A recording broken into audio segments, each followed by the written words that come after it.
Carbonite cold open question of the week. Scribbles. What is going on, Ez? How you doing, brother? Oh, I'm doing great. Padawan Obi-Wan has the Jedi tag. Padawan Sabine does not. If you could add or remove any one tag in Galaxy of Heroes, what would it be? Oh, that is cold. That is cold. What would I add? I mean, I'm really tempted, but it wouldn't really do much synergy. It just feels right to give Jedi Knight Luke the Rebel tag. He won't have any synergy, but I want it. He doesn't have the Rebel tag. That's kind of crazy. For the guy that was paramount for the Rebels to win in Return of the Jedi. Yeah. It's sort of crazy. My head, when I was dreaming up this one, my head went to, I have a Relic 8 Mob Enforcer. Her tags are just trash. Like, how is she not a mercenary? How can I not use her with Balin? How is she not a smuggler? How is she not a bounty hunter? Like, lots of gaps there. That's kind of frustrating. Sure. We've got Assault Battles getting nerfed. We have the big Eras and episode update. General Syndulla officially announced Huyang kit and the massive, massive bombshell that is Rey Dark Side Vision. Scribbles, are you ready? Oh, no, I was not prepared in the slightest. But at the same time, hell yes, I'm ready. Let's do it. All right, stick around, everybody. Let's start the show. Ignite your passion and embrace the glow of the Holotables. This is it. Broadcasting live just beyond the Dune Sea, we join the heartthrob of the Outer Rim, Urzatron. Hello, what have we here? Welcome to Love on the Holotables, an absolutely unremarkable yet ridiculous Star Wars Galaxy of Heroes podcast. It's a trap. It's time to lock those S-foils in a chill position and head on down to the big Holotable for all the latest action. This is Red 5. I'm going in.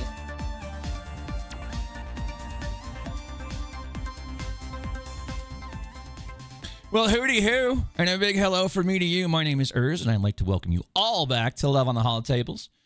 Today, we are joined by a very special guest, a man who is now the sexiest, beautiful, bald man in the hall, surpassing our own Lobot. I can't believe that Lo is now the second most sexy bald man in the hall. I've never had such a compliment in my life. I'll be honest. Even being the sexiest bald man on any podcast would be amazing. I will take that as, brother. Thank you so much. Yeah, if you don't know who that is Scrybe Gaming, Scribbles, as we affectionately call him. He is absolutely amazing, joining us today for Love on the Holotables. And all he needs now is a neural implant to calculate the jump to light speed, just like Lobot, and there'll be no stopping him. Oh, there it is. It's dead on. Yep. Oh. Just need to spray paint these silver, man, and I'm set. Yeah. Hell yeah, dude. All right. Well, welcome on in. Second guest host for Love on the Holotables. And, full disclosure, me and Scrybe was one of the OGs that never stopped believing that I'd come back to the Holotables. Absolutely true. It did keep pestering. He was, I want to say like 2 years ago. A year ago, you were asking like, oh, you should come on my podcast. I'm like, dude, I don't know anything about the game. I'd be terrible. I'm not coming back. And here we are. I could see it happening. It was written in the stars, brother. It's written in the stars. I love it. I love it. I love it. All right. Well, we got a lot to get to today. Two new kits, two massive kits dropping. But we're going to start things off with Assault Battles for the news. If you guys didn't see it, Assault Battles are changed. Scribbles, just very quickly on this one because we have so much. Basically, they're going to be rotating out old Assault Battles, things like Endor Ewoks and maybe like Night Sisters with Daka and the chest thing. They're going to be rotating that stuff out and putting in the new Assault Battles. Now, why Scribbles? Why would CG do something like this? I mean, obviously, I'm not going to say it's here to screw the player base over. That's not CG's intention. I'm sure. I have it in good faith. They're not trying to take rewards away from us. I think they're probably looking at it from a pragmatic point of view. They think, hey, we're bringing in these new Assault Battles, rewarding players for investing in brand new characters with some really good rewards. Like the new Assault Battles, the rewards you get from them are so much better, just in general. Yeah. So I think they're looking at it and they're thinking, we can't just give all this new stuff as well. We're going to have to try and balance the economy a little bit and take a little bit away. Now, I'm not saying it's the right thing to do. And I don't think the way they introduced it was the right way of going. A bit like blind, not even tell us, by the way, we stripped out an assault battle, kick rocks. I don't think they intended any of that. I think that was just a little bit of poor communication with a little bit of heads up. People would have been happier. But realistically thinking, I think they're just here to try and keep things in the economy at an even keel. Yeah, well, so it's tough, right? Because as a returning player, I don't have any of the new stuff, but I have stuff from 3 years ago. So I'm able to get rewards out of those assault battles. But now if we're going to, Captain Enoch assault battle, like I don't have any of that stuff. So that sort of hurts the returning player significantly. And I just look at things like if it really was like a gear equalization type of thing and a normalization of the gear and like the sort of the economy, then that makes sense. But if it's more of like the time sink, I'm like, why do we have like Omega battles in the game? Like that just seems like silly at this point.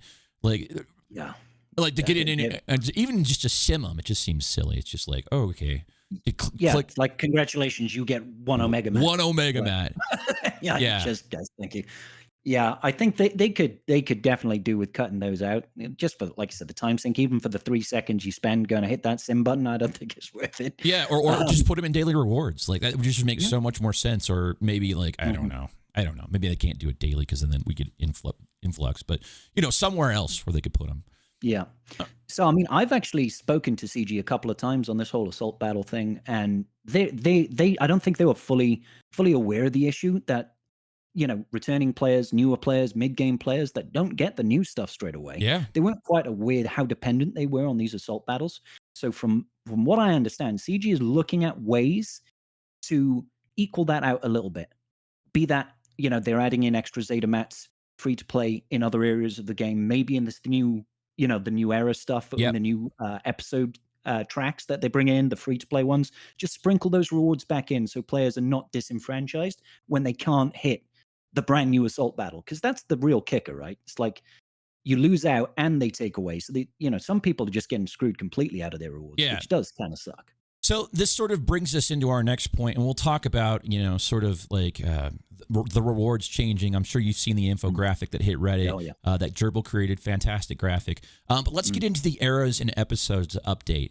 So this was a wall of text. This was a mountain of text. I mean, poor Meathead. He's working overtime on these updates. So I have this broken down into bullet points. We can certainly delve into each one of these points a little bit more, but let me just start going through because we have a lot here. Game will now have 12-week cycles called eras. Now, for those of you guys that don't live in corporate, I know me and Scrybe live in corporate. It's basically a quarter, a calendar quarter, a corporate quarter. And then each of those 12-week cycles that are eras, they're broken into 3 episodes, which are 4 weeks long. So sort of like the month. And then in each of those episodes, you have 1 to 2 marquees dropping, but most with 2.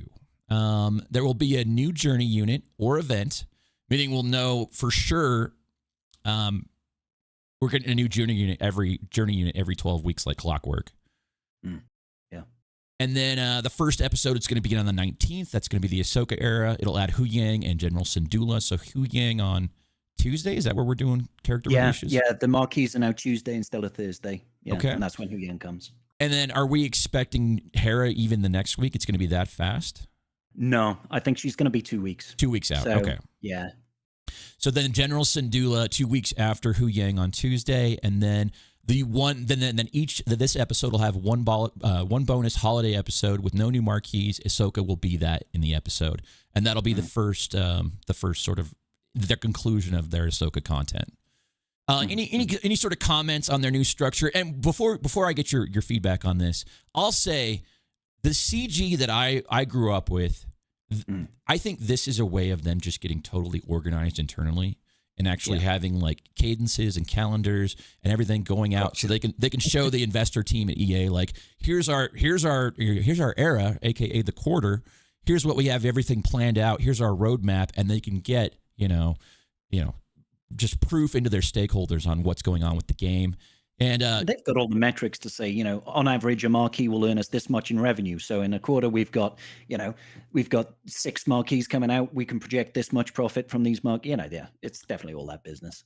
Yeah. So I just remember the CG I grew up with was like remember when they were like super late and like two or 3 years in, they would be like a character that had been out for like a year and a half that was like not even in like shipments yet.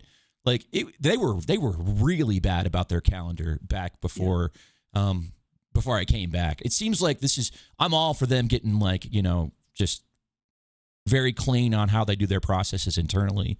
And this is a massive improvement just with the structure of the game. Definitely. It's huge, man. It is huge. My only concern with it, genuinely speaking, is that it's ambitious. It is ambitious. They're going to have to be on it. Marquees? Whoa. Yeah. Oh, yeah. Like, not just marquees, but legendary events. They're still doing Conquest. How do they get new game modes and stuff if they've got this much of a focus on this whole era thing? I'm going to give them benefit of the doubt and say, yeah, you guys, you rock it. Release it, knock it out the park, show us what you're made of, sort of thing. But it makes me a little bit concerned about new game modes because we can't just have marquees and legendary events. And there needs to be something to keep the player base engaged, That's a fair take. And, I will say, like, I do love what they're doing with Conquest, but yeah, like, it can't just be all characters. There has to be new modes. I totally agree. Mm-hmm. Or new reswizzling of just, like, old stuff. Like, I don't know, man. Yeah. I've come back to the game, and TB is just, it's such a slog. I just can't stand it. I like everything but TB. Yeah. And it's based on what they're doing right now. It's only going to get bigger. They release bonus planets. If they keep doing that, it's going to get bigger and bigger and bigger and bigger. Yeah. Something's got to give, man. And then so the next era is going to be Bad Batch themed. Did you watch any of the Bad Batch stuff? Okay, so I slogged my way through Bad Batch. Yeah, it wasn't my cup of tea. I'll be honest with you. I don't think I was the target demographic. That being said, a couple of episodes I did think was pretty good, and I got through all of the entire thing. So yeah, I'm here for it. I'm trying to slog back through. I stopped after season 1. I tried season 2 way back when. I tried season 3. And man, it feels like a slog. So I just started up this last week, and I don't know, man. It feels like side quest after side quest, fetch quest. It just, I don't know. So we're having a new Bad Batch era, 5 new units. So that'll be the new episode. And are you excited about that, or would you rather see them go somewhere else? Genuinely, I didn't think we were getting a whole new Bad Batch at first. I didn't that was the last thing on my mind. The only thing that I'm really happy about from the Bad Batch era is I'm hoping it means we're getting Crosshair, because out of everybody, he's the only person that I thought was actually cool and want to hear more about. He's an interesting character. And hopefully it means we'll also get Asajj as the new mercenary character, because she looks like a badass. Yeah. So Asajj with if hair. I get those 2 points, I'll be happy. Yeah, exactly. Yeah. I get jealous. So I just farmed at the Balin team. I farmed, quote unquote. I paid for the Balin team thanks to my lovely community, and I'd love to pay for Asajj and squeeze her in as a mercenary. That'd be a lot of fun. Hell yes, I hope so. I really do. Okay, so and then they're going to be continuing with Conquest and then its normal cadence, and we're going to talk about the new Conquest unit coming up with Darkside Vision Rey. I just love everything about. But we'll get there. We'll get there in a little bit. Yeah. Dailies are more streamlined, and tickets are now earned via any energy. Huge quality of life upgrade. It was taking. How long does it take to get through your dailies? Would you say? Oh, not really. If I speed run it, it could be done in like 5 minutes. To be honest, you can just blitz it really quickly. But anything that makes that sort of mundane, mandatory thing that you do in a game every day easier is a welcome change to me. The biggest thing is the energy change for me. Being able to use all energies to count towards tickets, that's just godly. I love that so much. And they're going to be putting the ticket on the main screen, right? Your ticket accumulation. So that's a huge thing, right? Because as a returning player, you have to go into 2 different screens to see that. It's not. And then it's like how is a new player going to know that this type of energy counts and this type of energy doesn't? It should have been all energies long before that. So I can tell you our guild. So I have my alliance of guilds, and our guild, the Chromium Cowboys. We're now saying there's no excuse for you to miss energy, zero. There's no way you can miss it unless you're just not playing the game now. You know what? The only thing I would have done differently about this energy change is I'd have just removed tickets entirely. I just would have been just do away with them, man. People are going to hit their energy. They're going to do it anyway. Why do we have them? To launch the raids? Have the raids on a cooldown of 6 days. There you go. Job done. Nobody has to worry about tickets ever because they don't exist.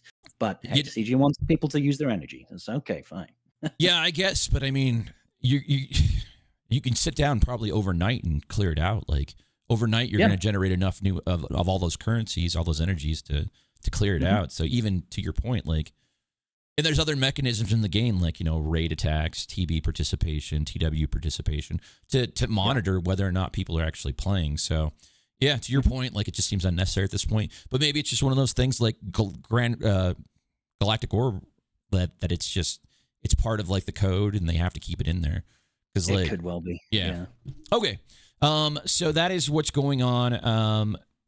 Dailies got streamlined. New episode reward tracks, which will sort of like Conquest Pass. We have a reward pass. What's it called? It's called Battle Pass. Battle Pass is basically. Yeah. So we'll talk about that. Yeah, I guess we can talk about it right now. So I have the infographic up. If you guys want to reference this infographic, we have a supply drop channel on my Discord. It's also shared in Reddit. It's probably been shared in your, fleet Discord or your guild Discord. But it's essentially Gerbil created. It's an infographic of the old rewards with the 8 galactic challenges, 4 weeks, and then how it correlates with the new reward structure. And everything looks great here. I mean, how can you not do the $20 pass? Like if you're doing that at a minimum, I mean, this is tempting. I mean, dude, like to me, that $20 pass, if you're going to spend any money in the game ever, it's you do the pass, because the value there, you do not get. $20 will not get you anywhere close to that value in any other pack except for maybe some of the Lightspeed bundles. Nothing else comes close to this. This is just insane value. Yeah, I mean, we can read out all the rewards, and even the free rewards are still better than what was being given out before through the Galactic Challenges. So that's even exciting. But here's where I come out. They get me with the Cryotech packs every Friday. Like I think they're $665 on the web store, or $664, something like that, each on the web store every Friday. I don't know what are they in pounds over there. I think it's about £5. Yeah, so I get those. That's like a lock in for me every week, because it's like so much Cryotech. I feel like it's decent value, and it's good value. Yeah. But if you're looking at that, you're in for $13, $14 already, like $7 more dollars. Like, why wouldn't you just buy the pass? Because you're gonna get a one whole more piece, and then all the droid brains, the keypads, That's expensive endgame gear. That is. Yeah. That's really valuable. And don't forget, like 8 Omicrons. 8 Omnis. 8. Like that alone costs you like I think you get a 10-pack for $30 or something like that. Yeah. So that's basically all that, and the 10s. It's just nuts, dude. It's nuts. So how this is going to work is with Galactic Challenges, it's going to provide you a currency, and you're going to have daily quests as well that will provide the daily quests kick into the currency as well, right? Yeah, so basically we're going to be getting daily feats that unlock every day and Galactic Challenge feats. Those feats, completing them, we're going to give you experience to earn levels in your battle pass, right? You're free to play, and it's kind of like how when you do Conquest, you complete a feat, you get a currency to level up your rewards. It's just like that, but it's your daily quests and your Galactic Challenges that are those feats now. So, and there's a marquee challenge as well, right? Like if you get the marquee as well, so that can add to your shipments and your currency, and then there's an entire store for these just all these different items that you can get. Yeah. So usually I'm against like them adding another currency in another store, because I just think like, man, like imagine being a new player, and I know like they ease a lot of the new players into the currencies, but I just think if you looked at it and you're just like, what is all this stuff? Like, I think it's very overwhelming, but for established players, it absolutely makes sense. So I get why they did it. The other side, the stores, there's some traps in some of the stores. Not in this new one, but there's some things that you just like, you really don't want to waste that currency on this item. The value is awful. Those cryos, those baited cryos for like 2,000 of the two. I don't even know what that currency is called. I see those and I'm like, oh gosh. It's like, it's tempting, but I'm like, I can't do it. Okay, so we have the rewards are better. The infographics in supply drop, if you guys want to check that out on the Discord. There's also the paid track is $20, which $20 every 4 weeks. still seems like a lot for a battle pass because battle passes are more like $9, but the rewards are so strong here that I don't think you can really argue too much about it. Yeah, I think the value is definitely there. I just think that there's gonna be a demographic that just can't spare $20 a month. Yep. You know, like we've got a lot of players that play Galaxy of Heroes. Some of them are going to be kids. Some people are not going to come from, a lifestyle where they can afford to spend any money. And they might feel a little bit like if it was like $10, if there was like a cheaper version that, doesn't give you as much, but still pretty good value, there could be a trick being missed there. Yeah, I think I would agree with that. And here's the other thing that got they buried the lead on this one. And I think this was intentional. They put it behind a wall of text. Right now, when you complete a galactic challenge and you max crate it, you get the Amis, or you don't have to max crate to get Amis. I think you have to get an upper tier. Yeah, an upper tier crate to get the 2 Amis. But now they're going to have marquee specific requirements, whereas before it was faction specific requirements. So now, in order to get max rewards from a galactic challenge, you may have to have a marquee unit. So that means you're going to be earning less currency. But here's the kicker. You're going to be able to buy the Amis just directly out of the store. So if you need Amis, you can just buy them directly out of the store. So that sort of feels like a downgrade. That sort of feels bad, man, for me, because it's actually okay. I'll be honest, man, because now when you do galactic challenges, you don't get any rewards. It's just the feats. And you don't, even with the new marquee requirement, you don't actually, even if you don't hit it, you'll still be able to get all the currency you need to get everything that you would have got from galactic challenges anyway. Well, that's a good way. Yeah. That's a great way of looking at it. Just think of it as it gives you even more progress down there, but you'll still max out without it. So it just gives a bonus for the people that are whaling, because once you max out this episode track, there's a bonus crate at the end that you can get multiple times. Right? Okay, yeah. For the people that really whale, they'll get it lots of times, but the free-to-play players are still getting everything they used to. So it's okay. It's okay. I was really nervous about that at first. I was really nervous. Well, I think it helped that they marquee D1 is crazy, dude. Yeah. I think it helped that they clarified it with like a lot of the rewards, and this infographic came out. That put a lot of people. That put me at ease because I was like, oh man, I'm already back in the game, and I enjoy Galactic Challenge. I really do. It's one of my favorite events. I don't have a maxed out roster for you like you do. And for me, like to sit down and just kind of bang my head against an event, 10 or 11 times and finally punch through and get the reward. Like that feels great. So I do enjoy this game mode, and I would hate to see it get, gated by having one guy, a new marquee or something like that. Yeah. I was really concerned at first because obviously I cover every galactic challenge. I get videos out to cover the feats and all that every single time I can. And when I was like, oh my God, people are not going to really be doing galactic challenges anymore. They're gating it. Are people just not going to want to see this anymore? And I was getting a little bit depressed, but it seems okay in the end. So still very important to get them done. Okay. And then we obviously talked about the quests. So you have episode quests, 1 new per day, totaling 28 by the end. They're all available all the time as they come in, so you can do the day 1 on day 27, things like that. And then the marquee quests that we talked about, 28 of those at once. And then you can now sim some monthly events, so like Smuggler's Run 1 and 2, Mythic events, GL token event farming, Galactic bounties. I don't see it in my notes here, but they took away like losing tickets on GL. Yeah. For GL unlocks. That's the ultimate abilities. And that's a great change because it's happened to me twice. And you never forget.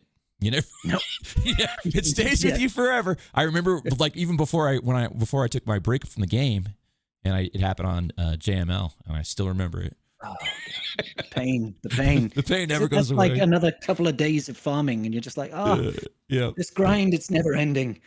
And then we also have the new marquee UI, which shows the rewards without having to unlock the different tiers. That's a new change. Old prestigious quests moving to achievements. And then, Scribbles, I want to get your take on this. The Kessel Run program, a.k.a. the Whale Club. You're going to be a part of that program, yeah? The Whale Pod. Yeah. I might spend $1 or $2 here or there. Maybe a couple of pennies. Right. Sometimes, yeah. So I'm not entirely clear on what that's going to look like. I don't think they've shown a heck of a lot about it, but basically it's rewarding whales for consistent spending, I think is the idea, right? like a VIP system almost. I think there's other games do this sort of thing. Coaxium, they reference coaxium is the currency for that. So another currency. Yeah. But isn't it like on the web store or something? It's on the web store only, which is really weird because like I will interchangeably buy on web store and PC client. Yeah. I'll only buy on mobile if I'm ever just supremely weak and just Yeah. Well, what throws me is that there are certain things in the game store that only appear on my mobile client and they don't appear in game. Yeah, all some of the light side bundles and the gifting feature. Yeah, that seems just so weird. The Ascension packs, I don't get them on the PC client. They only ever show up on the in the game app. So I'm hoping they change that. Okay. Well, we got 2 kits to get to. Do you want to do Dark Side Vision Rey first or Huyang first? I think we saved the best till last, buddy. So Huyang it is first. So let me change scenes here because there was a complaint that I didn't show the kits on stream. So I listened, and here we are. If you're watching on YouTube or on Spotify, you can now see it on screen. So we have Huyang here, light side, attacker, droid, and Spectre tags. I'll go ahead and skip their synopsis here, but we're gonna go into the basic here. And since Scribbles has way more game knowledge than me, I'll be reading the kit and he'll be reacting, and I'll provide sort of I'll chime in when I can. Okay, so the basic is droid pugilist, and this is and they animated this guy. This is sort of like. This dude did nothing in the show but just talk, and he's punching IPDs, which is kind of funny. But all right, final text: deal physical damage to target enemy, then expose them for 1 turn. If it's Huyang's turn and the target has stagger, stun them for 1 turn as well. It's a basic, nothing really to write home about here.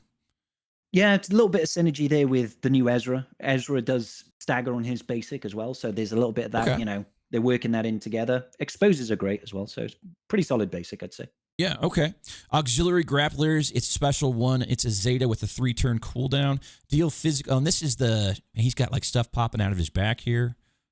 This is like some Iron Man or like Dr. Octopus stuff happening here. Iron Spider. Iron Spider. Deal physical damage to target enemy, and all Spectre allies gain speed up for 1 turn. Deal an additional instance of damage for each other light side droid ally or ally with exile at the start of the battle. This ability gains 10% damage per active Spectre ally. Inflict a stack of off balance to target enemy for 1 turn for each ally that has removed exile this battle, which can't be copied or evaded. So obviously, exile part of Ezra's kit. We think it's going to be part of Galactic Legend. We think Ahsoka. so. Yeah. Yeah, because we'll see it later on in Huyang's kit, but he also has a little bit of synergy that talks about the second time exile gets applied to a Spectre ally. So it's definitely happening some other way. It might be General Syndulla, but it probably will be in GL Ahsoka Tano's kit. Yeah, and then we see light side droid allies reference here, so we assume Chopper. But I always love to see that they call out light side droids because, maybe you could do some weird, fun droid stuff. Yeah, you could use him in a sortie team. Yep. Off balance. Did they say what off balance is? I don't know if they say it here. Yeah, so that was on Sabine's kit. Okay. So off balance, it works kind of like an expose. So it's a debuff that will trigger when you hit it, and I believe it does 10% max health damage and 10% turn meter. I think you're right. It's the 10% max health and 10% turn meter, which SLKR likes that stuff, doesn't he? Removing turn meter, he does. His whole team will gain 10% max health and protection if you remove his turn meter. Yeah. Okay. So yeah, that's off balance. And what's the other one? Pinned down that she has. I think pinned down is the. Yeah, that's that they can't gain bonus turn meter. Yeah, that's the mini days. Yep. Okay. Yep. Okay. Okay. Then we have Stay Together, 4-turn cooldown. TB Omicron. And what is he doing in this animation? I'm just taking a look here. It's just sort of like pointing in direction here. Call all light side allies to assist, so call an assist. And then there are 2 more light side droid or Spectre allies. The strongest ally and the weakest ally gain advantage. So that's sort of interesting. Normally we see advantage with first order. Damage immunity and offense up for 1 turn, and tenacity up for 3 turns. Always love tenacity up in a kit. Otherwise, light side droid and Spectre allies recover 100% health and protection. Wow. That's pretty nuts. That's a heal bomb right there. If either the strongest or weaker enemy other ally has exiled, they gain 75 speed for 1 turn instead. So speeding up Ezra. Quite a big jump. Yeah. This is going to be the juice, right? You're going to want to open with this, no? I think so, yeah. Yeah, passing the whole team advantage, damage immunity off it. Well, not the whole team, sorry. Weakest and strongest ally. Advantage means they're going to guarantee crit. Damage immunity, they can't be hurt. Offense up, 50% extra damage is huge. And the 3-turn tenacity up means no debuffs. No debuffs. Yeah. Yep. And the 75 speed for Ezra. We assume Ezra's going to be in exile, so that'll help him with Purgle migration pretty quick, I would assume. Yeah, definitely. And then it's got a TB specific mode, dispel all ally debuffs and enemy buffs. All light side allies recover 50% health and protection. Spectre allies recover an additional 50% health and protection. Reduce all ally light side droids and Spectre's cooldowns by 1. Light side droids and Spectre allies gain 25% defensive penetration, stacking for the rest of the battle, and 20% turn meter. I mean, just icing on the cake, I guess, if you're going to go all in. Yeah. Here. It's nice. It's nice. It'll help because like that cooldown reduction is obviously great in any team, right? But it's going to reduce the cooldown of this move. And this move is basically a full heal for the whole team. Dispels all debuffs. It gets rid of all of enemy buffs, fully heals your team basically, and reduces everybody's cooldowns by 1 and increases their damage output. It's nice, but if you want TB Omicrons, it's okay, I would guess. Yeah. Yeah. Okay. And then a unique here, Lightsaber Architect, which just a Zeta. At the start of battle, Jedi allies gain 21% max protection. Light side droid allies gain 34% critical damage. And Spectre allies gain 55% offense until end of battle. Why are the numbers so weird here? Like, I don't know. There must be a reason for that, but I don't know why. That seems just strange to me. If the ally leader in leader slot is Spectre or Galactic Legend at the start of battle, ally Jedi and any Ahsoka Tano and Padawan Sabine Wren gain Jedi lessons for 3 turns. So that's a Luke ability, right? That's JML's ability? Yeah, that's right. Yeah. JML, Jedi lessons for 3 turns at the start of their first turn. If they had Jedi lessons, he gains any version of history of the galaxy for the duration, is reset to 3 turns. Yeah. So Jedi lessons, it gives 20% mastery, I believe, to the character. So that's just going to make them clap harder, basically. And a lot of the narrative around Ezra is his ability to dodge and the mastery that accelerates that. So this certainly helps that as well. If a light side ally evades an attack or resists a debuff, light side droids gain 5% critical damage and 5% offense, stacking max 100% at the end of battle. So that's like BB-8's roll with the punches, right? Where he... Similar, yeah, but let's not also forget that Huyang special from earlier gives everybody tenacity up for 3 turns. So they're going to automatically resist every debuff. Okay. So this is going to ramp quick, dude. This is going to ramp quick. And this is not capped, so... max 100%. Okay, yeah, it is. It's only doubling your offense. That's fine. And then the first time an ally Spectre loses exile, Huyang gains History of the Galaxy Part 1 for the rest of the battle. Whenever Huyang gains any version of History of the Galaxy, all Spectre allies gain 50% bonus protection for 2 turns. Whenever he gains Part 3, reset the cooldown of Stay Together. And Stay Together was... it was the heal with the tenacity up. The heal with the tenacity up. Okay. While Huyang has History of the Galaxy Part 1... Ally Jedi, any Ahsoka Tano, and Padawan Sabine Wren gain Force Connection, max 10 stacks, whenever they use a basic ability until the first time Huyang is defeated. Whenever a second ally Spectre loses exile for the first time, that ability upgrades to History of the Galaxy Part 2. What do you got? Well, I mean, this to me, if nothing else, points to the fact that we're getting some other way for Spectre allies to get exile. You know, like you were saying, GL Ahsoka Tano, she's probably bringing in that second exile, right? So it's going to basically let the whole team ramp up a lot of damage with that extra Force connection. It's pretty damn good. And then we've got, while Huyang has History of the Galaxy Part 2, remove the max stack limit whenever ally Jedi, any Ahsoka Tano, and Padawan Sabine Wren gain Force connection. If there were 5 Spectre allies at the start of the battle, which probably there are going to be, and there are no allies with exile, this ability upgrades to History of the Galaxy Part 3. Yep. So this is all about, once you've gotten rid of exile on all your allies, all that force connection, which is ramping up 2% defense, 2% offense, no longer has a limit. Infinite stacking defense and offense on the team. Okay. Huge. And then we have, while Huyang has History of the Galaxy Part 3, Allied Jedi Ini Ahsoka Tano and Padawan Sabine Wren gain force connection whenever they use an ability until the first time Huyang is defeated. So we're just going to accelerate the process here, right? Yep. Any ability. And that means even if they get called to assist, so that it doesn't even have to be their turn. Like, call them to assist, mass assists, force connection out the wazoo. Beautiful. That'd be huge. Yeah, very interesting with what he's going to bring. Man, I'm sort of worried about the power level that she's going to be. Like, is she going to be a showstopper for a lot of people in GAC? Like, they just see her on defense. And Oh my god. I'm worried about Territory War version. I'll be honest with you, is because Sabine Wren has got an Omicron for TW. And in that Omicron, it gives all Spectre allies 100% defense and offense at the rip. And 60 speed. Okay, You throw that with all the extra offense this guy is bringing to the table, and she's got a part, like Qui-Gon Jinn has got that Omicron that when he dies, he gives everybody 300% offense. Yeah. That's in her kit too. Yeah. When we they saw lose that. exile, they gain 300% offense on top of all. Like someone's gonna guys, lose exile and AOE the whole team to death for like right. 400. And we haven't even seen what Hera's going to do yet, right? Like, this is or GL Ahsoka. yeah. Like, the writing's on the wall that this is going to cook hard. Yeah. Let's go to the next kid here, and this is the dessert, I would say, because this is what got people most excited. So as I was going live, people jumped in my stream. They're like, they just dropped Side Rey. And I was like, you guys are full of shit. Or, God. Now I had the same reaction. Yeah, you guys are full of it. That's not going to happen. And sure enough, it did happen. Side Rey is coming to the Holotables, and they have the art ready to go here. None of the abilities have art because they're still working it out. Going to be a lifter for Supreme Leader Kylo Ren.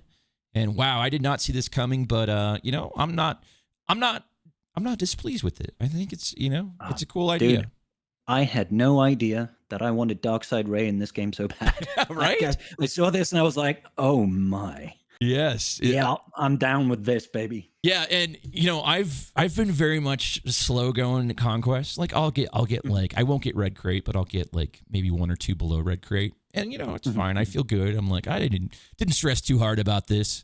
I think now I'm like, okay, do I really take a look at the Conquest pass now and ensure that I'm day one on this? Because I don't even have SLKR, but I want it. That's how sexy this is, I would say. Yeah. It's something else, man. It's it's a good unit when you're like, I don't even have SLKR, but I want her, and then I'm gonna get him. Yeah, well, so here's what I'm thinking. I'm like, well, maybe if they do Side Rey, maybe around Christmas time we'll get a Lightspeed bundle for SLKR, and then I'll be in a good place because hey, man, it exists already. They might bring it back out, so you pick that up. Yeah, that'll be huge for me. So, all right, let's get into the basic here. It's called Surrender to Darkness. Deal physical damage twice to target enemy. This attack ignores 50% protection. If the enemy had full health and protection at the start of the attack, this attack again, max 3 attacks in total on her turn. If she deals at least 3 instances of damage to target enemy, is feared for 1 turn, which can't be resisted. So I read this as her first turn she goes, it's going to check protection. It's going to clear the protection check. It's going to check health. It's going to clear the health check. So you're getting 3 attacks guaranteed first turn, unless there's some sort of like foresight shenanigans or something. So you're getting a guaranteed fear first turn, which fear I believe is they lose a turn essentially, and their cooldowns are increased. That's fear. Yeah. Unless they're damaged, then it comes off. But yeah. So this is crazy. This seems like one of the most control-based basics in the game. Like, imagine controlling. I mean, I don't know if there's ways of flipping turn meter to her. Doesn't officer flip turn meter for first order? First order officer, he gives 100% turn meter, but Hux is a turn meter swap. So you've actually got 2 of them. 2 of them. So we're moving turn meter to her. We're using her fear to control the other team. This seems ridiculous. Yeah, and I'll be honest, dude, don't underestimate the value of ignoring 50% protection. That means 50% of the damage that she deals goes straight to health. So characters that have got like loads of bonus protection, or characters, like Nest, how annoying Nest used to be. Yep. always going to hit that health regardless. So you can beat people with chunk loads of protection because you ignore half of it anyway. So you're just hitting that health straight away, baby. It's a really strong basic, that is.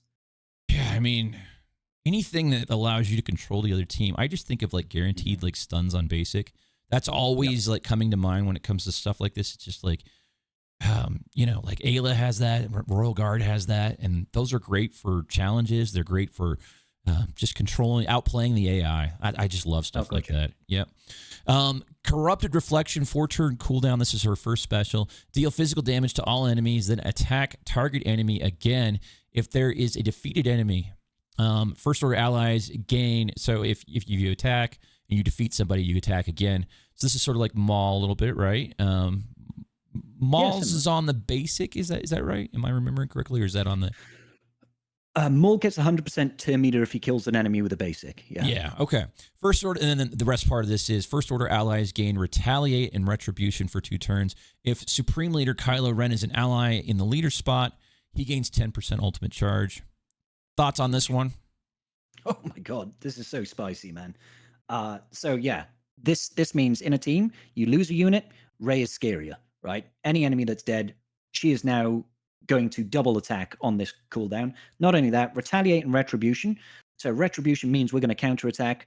Retaliate means we're going to counterattack. Retribution means we're going to be reflecting damage back at the enemy. Under a Slacker team, every time we crit, he's building ult. Yep. This gives 10% more ult and makes the whole team have counterattack. So they're going to hit. Slacker's going to be an ult every turn.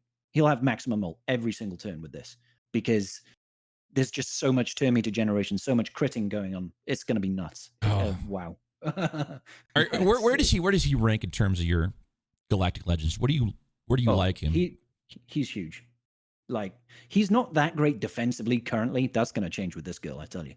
But offensively, if there is something that you absolutely must kill, there's usually a way to do it with Slacker. He's just brilliant because he'll out-survive anything, and nothing ramps mastery like him. He will, if you cannot put him down, he's going to ramp up so much mastery and so much damage output, he's going to chew through you. So he's a really, really good GL. Yeah, I'm hoping there's a deal for him because, man, I feel it every time. Yeah. I watch the streams and everybody's gushing about him. I'm like, why? And I'm just like, I'm not a big sequels guy, and I just like couldn't get into the first order stuff. But I could see actually enjoying this guy because of how good he is in the game. He's a lot of fun. He's one of the more enjoyable GLs to play with, in my opinion. Okay, we have special number 2 here, Malevolent Lineage. 4-turn cooldown with a Zeta and an Ami. Deal true damage to all enemies split among them. If all allies are first order and there is any version of Kylo Ren in the allied leader slot, shock them all for 1 turn. He's also he is called to assist, and then all other non-taunting first order allies not in the leader slot gain stealth for 1 turn. So this is going to put your support guys under and your stealth. attack is in stealth. Yeah. And so basically, it'll force a taunt. Force the taunt. Yep. Okay. And then we're not done here. If Supreme Leader Kylo Ren is in the ally slot, in the ally leader. Okay. If Supreme Leader Kylo Ren is the ally in the leader slot, he gains 5 siphon per enemy and 100% defense for 1 turn. So what is siphon? Is that his? Okay. Yeah. So siphon is the stacks that he gains. Basically, Supreme Leader Kylo Ren has got a special where he will drain mastery from the target enemy. Okay. Based on the number of stacks of siphon that he has. Okay. And that stacks of siphon can climb infinitely. So he could have 400 siphon, does this AoE swipe that he's got, and that means he's going to take away 400% of that target's mastery, okay. and he's going to add 400% mastery to his own. So he ramps crazy damage, and he weakens the target enemy. So this is just meaning whenever she does this, he's going to ramp faster. He's going to have more siphon so that he can steal it from enemies and raise his own. It's really strong. So it's going to really accelerate battles that climb into the battles that normally take 5 minutes. This could be done in, 2.5 minutes. She also makes him tankier and true damage to all enemies. Can't resist that damage. Can't reduce the damage. It deals more damage the fewer enemies on the enemy team. So the longer the battle goes on, the more dangerous this is again. Okay. Wow. And then we're not even done here. So then he has, while in Grand Arenas, shot can't be dispelled. So I assume this is going to be the part of the Ami here. This is an Ami. Yes. Okay. So while in Grand Arenas, shot can't be dispelled or resisted. Enemies defeated by this ability can't be revived. Move 100% turn meter from all characters. Wait, so enemies. This is all enemies too. Wow. Okay. It's your own team as well. Yeah. Which means Slacker is his whole team is going to gain 10% max health and protection. Okay. Because he ramps stats when he loses turn meter. So it's just like boom. I'm just reading this and I'm like kind of putting it together. I'm like, oh my gosh. Remove 100% turn meter from all characters. Enemies with bonus protection up, or shield up. Shield up, is that like a Gungan ability? Is that? Yeah, Gungans. Yeah. Okay. Reduce their max health and max protection by 20%, stacking, excluding Galactic Legends and raid bosses for the rest of the encounter. Not done here. If there is any version of Kylo Ren in the allied leader slot, all First Order allies recover 50% health and protection and gain speed up for 2 turns, because why not, right? Yeah, why not? Just throw it in there. Yeah. Okay. This is insane, dude. It's insane, because that just completely screws up JMK teams. Like, completely. Because they've always got stuff like bonus protection or protection up. It's reducing them, making them weaker all the time, just to make it easier to chew through whilst you're ramping all those stats. It's insanely powerful. Oh, very, very strong. And then, okay, so then we're moving into the unique one. Don't be afraid of who you are. It's a Zeta with an Ami. Rey has 25% critical chance and critical damage. Rey's abilities can't be evaded. I mean, that's... I mean, that just Why not? all Why of it, not? yeah, right? While Rey has retaliate, and like, where are we seeing Foresight mainly? Like, what JMK? JMK. Okay. Yeah, whenever he does his second special, the whole team gains Foresight. Oh, there you go. So yeah. This is very much anti JMK then. While Rey has retaliate, she recovers protection at the end of the turn equal to 100% of the damage she received. like how do you deal with this? Because she's going to be evading with like her stealthing stuff. She's going to be forcing the taunt over to SLKR. She's going to be a handful. She's going to be a nightmare. While Rey is buffed, she has 50% speed, because we need to do that as well. If Rey defeats an enemy, excluding summoned enemies, summoned units, all allies defeated by that enemy are revived with 100% health. Like, what even is that? That's never been in the game. So let's walk this out here. So let's say like random enemy on the other team beats a guy. You kill that guy, your teammate comes back. Your ally comes back at 100% health. Okay. Mm. This is going to be the most broken stuff. Like, I just we read Balin's kit, and we're not even through this unique yet, guys. We read Balin's kit, and I'm like, oh, this just seems ridiculous. And he came out, and it was fine. Every time I read a kit, a 2024 SWGOH kit, I'm like, how can anything beat this? Like, yeah, it's insane.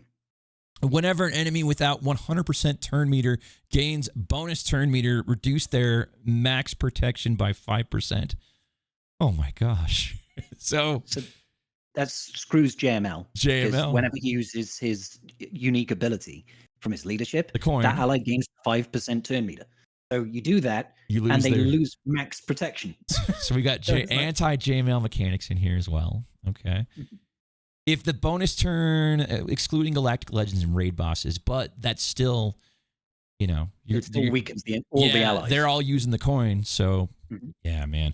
For the rest of the encounter, and persist through defeat, because let's just put that in there as well. While in Grand Arenas, all First Order allies with retaliate recover protection at the end of turn equal to 100% of the damage they receive, so they get like sort of the same ability that she has. First Order allies with advantage ignore taunts effects with their turn.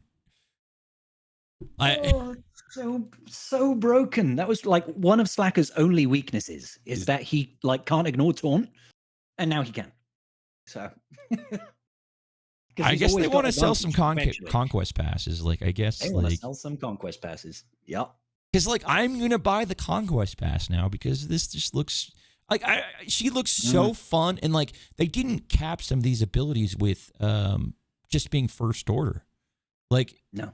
Like this revival thing that she does is just anything. All allies. Yep. This is just... And she's got the Sith tag as well, She so has you Sith can tag. use her in a Sith team. And my Sith need help, so yeah, this is very cool. So we talked about ignoring taunt. If the ally in the leader slot is Supreme Leader Kylo Ren, whenever he enters aggressive stance, the cooldown of Malevolent Lineage is reset, which is the true damage to all enemies split evenly. Okay. Mm-hmm. Yeah. And then we're not done. We're not even done. Holy moly. No. Unique number 2 in our nature. If all allies are first order at the start of battle, Rey gains 100% max health at the start of the encounter. If the ally in the leader slot is any version of Kylo Ren, Rey is untargetable until enemies have taken a turn or are defeated. So she's just gonna be hanging out, man. You're gonna have to be waiting for her to get open. So this is sort of like Ben Solo. I think he plays a little bit of whack-a-mole. Similar to that. Yeah. Basically, you can't kill anybody on that team until your entire team has taken a turn. So JMK resetting cooldowns with Cat doesn't matter. Doesn't matter. You know, that yeet that comes out, it's not going to matter because you can't lose a unit just yet. Whenever an enemy is defeated, all characters lose 100% turn meter. And first, like this just seems ridiculous at this point. I know I'm being redundant here, but I'm just reading this. Whenever an enemy, so you insta somebody, you just stop their turn, regardless of how close they were to a turn. Like, this just seems so broken. I don't know. Yeah, no, it's true. It is. And then they gain advantage. And then what's the buff for everybody having advantage? They can ignore taunt. Is that right? So yeah, they can ignore taunt, and obviously they're guaranteed critical hits now. Yep. And we spoke before. All characters losing 100% turn meter in a first order team under Supreme Leader Kylo Ren. That means everybody's ramping up max health and protection. Tankier and tankier and tankier. Yeah, it's crazy. And we're not done. Enemies with less than full health have negative 200% critical avoidance. Well, we already have advantage, so that's going to be like automatic. Whenever an enemy with less than 100% health recovers to full health, they dispel all buffs, they dispel all buffs from themselves. Yeah. Okay. And then while in Grand Arena, Rey is untargetable from this ability. First order allies can't be defeated. While an enemy is less than full health, they can't recover protection. This is JML right here. Mm-hmm. Whenever a first order ally are inflicted with the debuff, they lose 1% turn meter once per turn. They gain 1% off and stacking for the rest of the encounter. And that's not capped. So Nope. And of course, first order allies constantly losing 1% turn meter is constantly ramping their stats. So they're getting tankier because they just lose a little bit of turn meter, but gain 10% max health and protection every single time they get debuffed. Any debuff. It's going to be so hard to beat this team. And let's not forget that part there, which says, where was it? It was whenever an enemy is less than full health, they can't recover protection. Yep. Don't forget, one of Rey's abilities ignores 50% protection. It hits health. So they're immediately going to be under 100% health, which means they can't recover protection. Like, this is mental. It's beyond powerful. The kid is insane. I can't get over it, man. I'm just reading this and just I don't know how, like, even like with what we just read with Huyang and like Sabine, like this feels more powerful than what they've got cooking over there. It does, but you have to it does feel more powerful because we know everything that Slacker does, right? Right. You know, we know how he works and how strong he is already. So like this is just like elevating him so high. So it makes me think, what the hell is the new GL going to bring? They're not going to let the new GL get completely stomped on by the first GL with this lifter unit.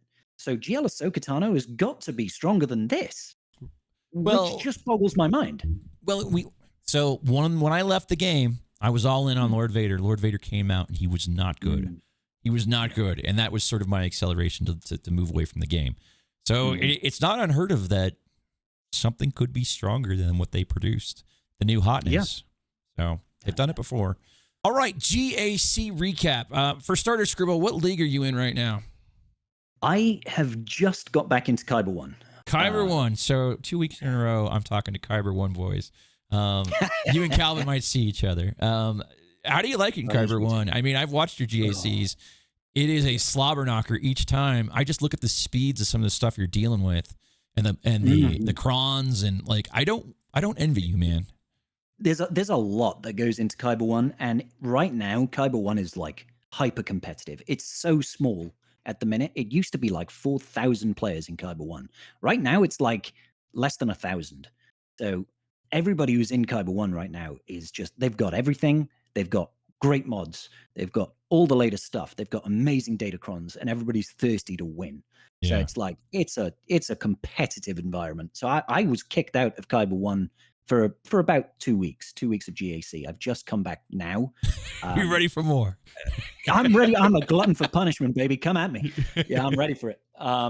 I mean, we'll say what we want about a Friday night and a couple of 2 mini whiskeys, and maybe that impairs my ability to compete, as it were.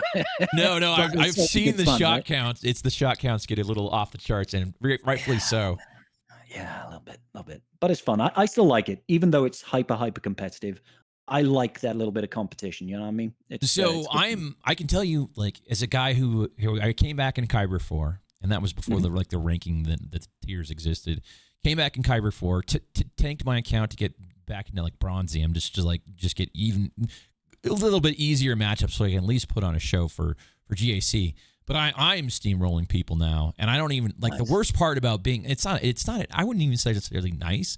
It doesn't feel particularly rewarding. I kind of want to get into chromium and iridium, so that way like I can see some datacrons, I can see some GLs, but I have a fighting chance of getting through it. But I definitely don't want to be where you're at. Doing the high end Kyber smoke. It's it's rough. But I get where you're coming from, man, because you don't play GAC to have a walkover, right? Nobody wants to just go in and be like, yeah, this guy doesn't even have a Gear 12 character sort of thing. It's like you want to have a bit of a competition on your hands. Yeah. Make it exciting, get it hyped up. That's what people want to come and see. That's what people want to come and play. So I feel you. Yeah, you'll find the right balance eventually, right? This last weekend, I had a walkthrough, and it was just like I had both my GLs, and he only had one GL on defense. And then we just smoked everything else, and I want to say we were in and out in like an hour and a half. Like it was just ridiculously fast. So I'm like, oh, I get why people have a free to play account on the side now. It's because you know if you get matchups like that, it's tough to make it interesting. For sure. Did you see Padawan Sabine at all? No. Nobody, like, I even have Padawan Sabine at Relic 7. I've, like, taken her up straight away, but it wasn't until after the lock-in. So I didn't even use my Padawan Sabine. But again, I don't think I would have a place to use her. And I think that's probably why I'm not seeing it on the floor at the minute. Because her only real synergy right now is with Mandos. And it's just not that great. You don't need her there. So I don't think we will. Not until General Harrison Dula comes out, I think we might see her then. Yeah, and then her damage is supremely lacking, and that's probably because she's not with the full Spectre team. And okay. And then one thing I like to ask people is, did you get any notable holds this week? Something that you want to shout out, like, oh, that got a hold, interesting. Did you see anything off the charts weird? I did see something weird. Hang on, let me quickly check my history. I did have a hold on Balin, but like that's not massively surprising. You know, brand new guy, Relic 9 with triple Omicrons. I would hope he gets a hold. Yeah. So he got one hold for me, but I think there was something earlier in the week that would kind of surprised me.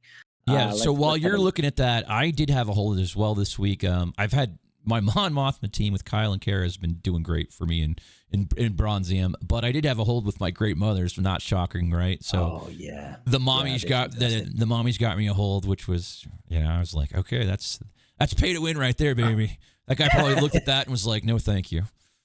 Yeah. So hey, I just checked my round one. My mommy's got 2 holds actually. They got some holds. JMK and Ray. There's nothing like I used Ray with Ben solo and with the new Ezra. Yeah. And so you did that. Okay.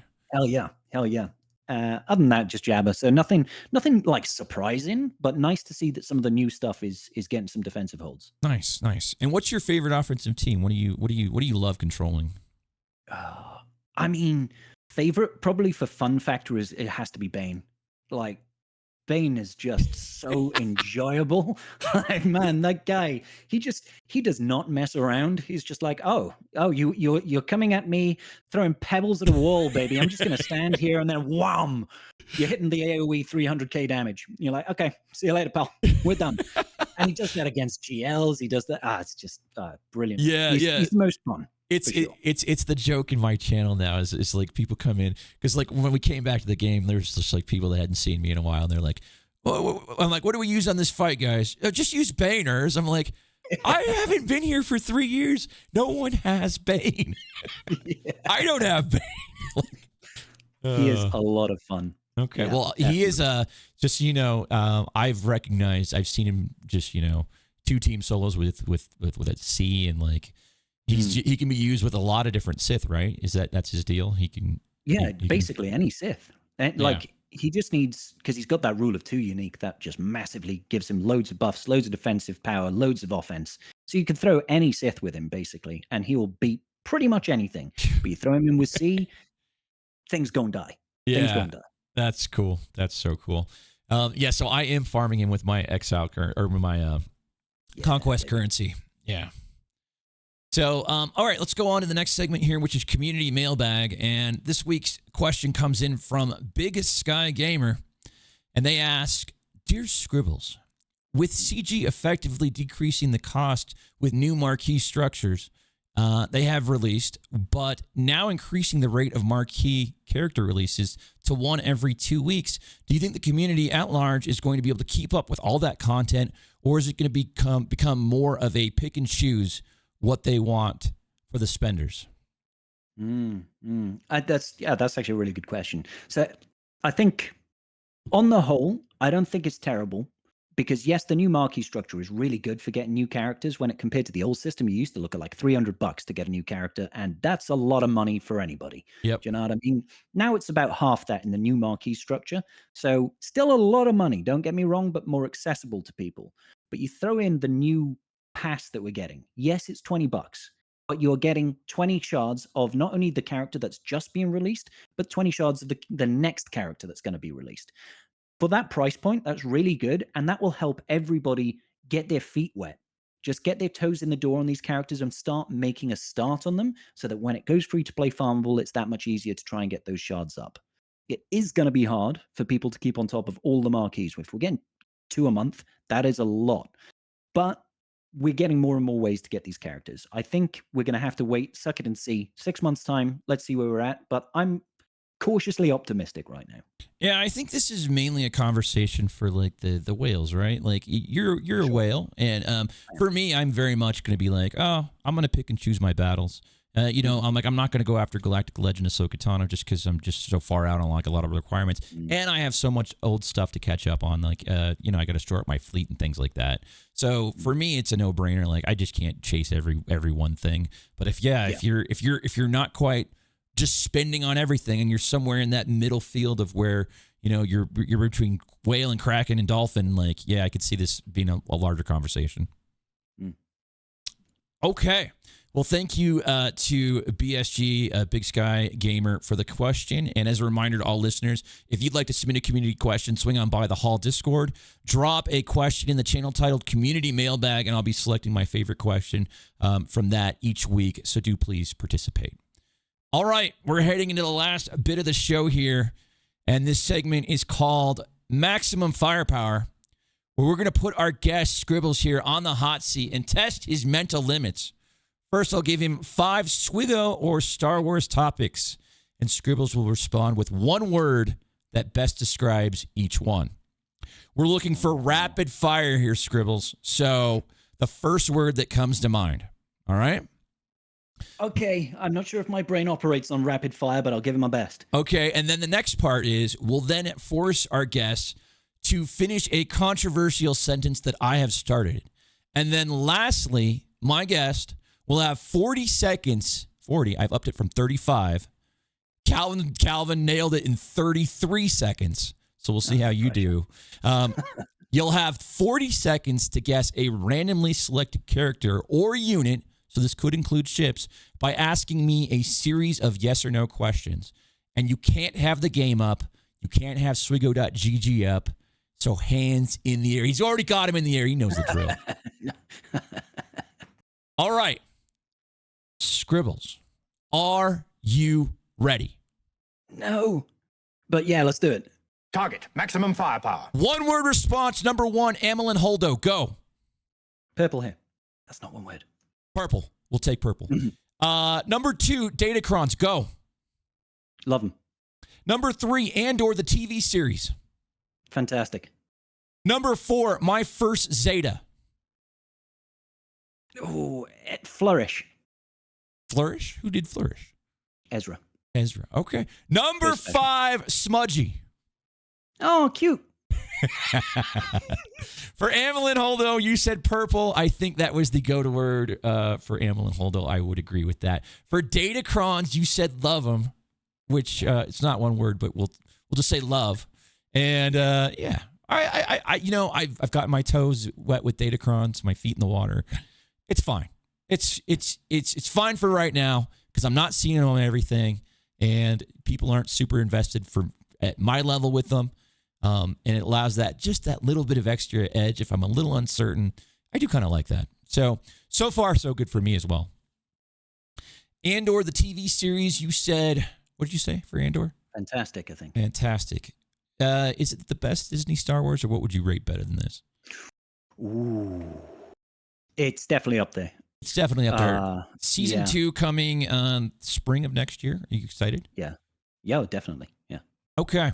My First Zeta, you said Flourish, which is an Ezra ability. My First Zeta was Vader's leader, I want to say. Okay. Remember that trivialized the Rancor raid? Yeah. Yeah. And Smudgy, if you guys don't know who Smudgy is, he's not a Star Wars character, but he is definitely a SWGOH character in the community. That is Scrybe's cat. Yeah, he's a cute little bear. Gotta love my Smudgy bear. Okay. Finish the sentence, Scrybe. My favorite scene in Rise of Skywalker was ... When the credits roll. Because it was just over? Yeah. Yeah. There was not one scene you thought was redeeming or endearing, or maybe it was a good idea, but the execution was shit. No. Like I'm not like an absolute monster when it comes to the sequels. I think that there are some decent scenes in it, like the scenes when all the ships come in for the combat at the end. That's kind of badass. That's kind of cool. But yeah. Yep. So. Okay. Fair enough. All right. So we are getting into the final bit here. Guess the holotable hero or ship in 40 seconds, Scrybe. Mm-hmm. I'm getting 40 seconds on the clock. Let me get my unit pulled up over here. I have a unit selected. Okay. And I'm just allowed to ask yes or no questions. Yes or no questions. You got it. 40 seconds on the clock. Guess the holotable hero or ship. Go. Is it a ship? No. Is it a galactic legend? No. Boy or girl? No, boy. Is it a boy? Undisclosed. Probably boy. Ooh. Ugnaught. No. Damn it. Okay. Undisclosed. Tags. Think tags. Okay. Is it a droid? No. Ooh. Is it human? Yes. Okay. An undisclosed. Oh, sorry. I should keep my hands up. Oh God. I'm floundering. I'm floundering. 38. Is it in the first order tag? Light side or dark side, actually? Okay. You're cooked. It's over.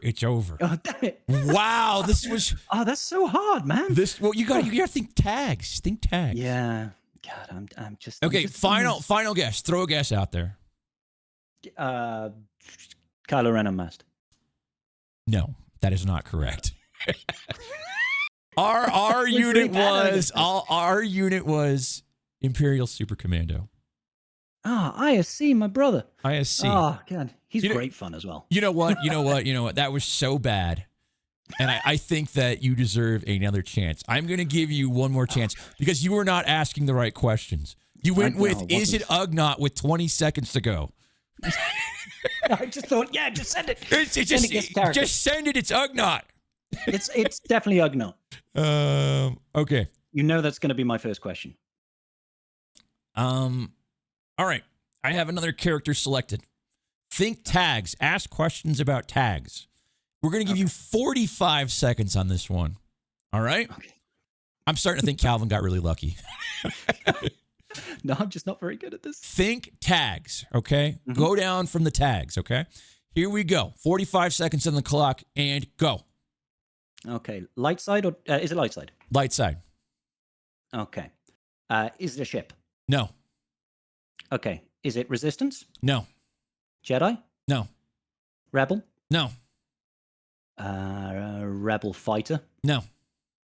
Ewok? No. Wookiee? No. Droid? No. Oh my god. Have I said resistance? I think I have, haven't I? Yep.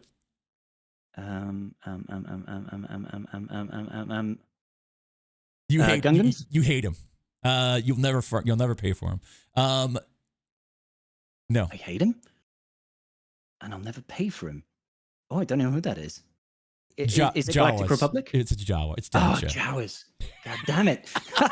That's so hard, dude. There are so many tags. Oh, God. You know what? That's fun, Why though. don't you give me one? Give me one. Something that I would okay. give me one. I'll see how hard this is.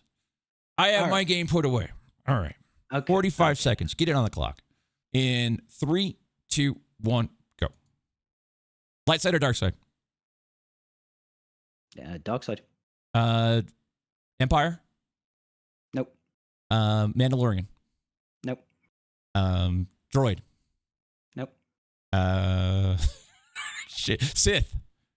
Nope. Sith Empire? Nope. This is hard. It is, right? Oh God, what am I forgetting here? Dark side characters, dark side. God, if you don't hit on one of those, you're cooked. What could it be? All right, I give up. It's relatively new. Well, I said don't give me a new one. Relatively new. Relatively new. I don't know. I'm out of time. Who was it? Death Trooper Peridia is pretty new. Why would you? Okay. I guess I We deserve can that. do another one if you want. I want another I'll one. give you an old character. How Old about that? character. Okay, here we go. Let me know when you're ready. Yeah, I'm ready. All right. 3, 2, 1, go. Is it light side or dark side? Light side. Is it droid?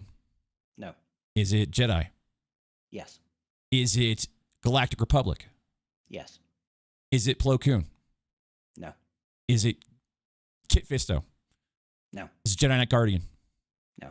Is it Yath Koth? No. Is it Kiri Mundi? No. Is it Grandmaster Yoda? No. Is it Aayla Secura? No. Is it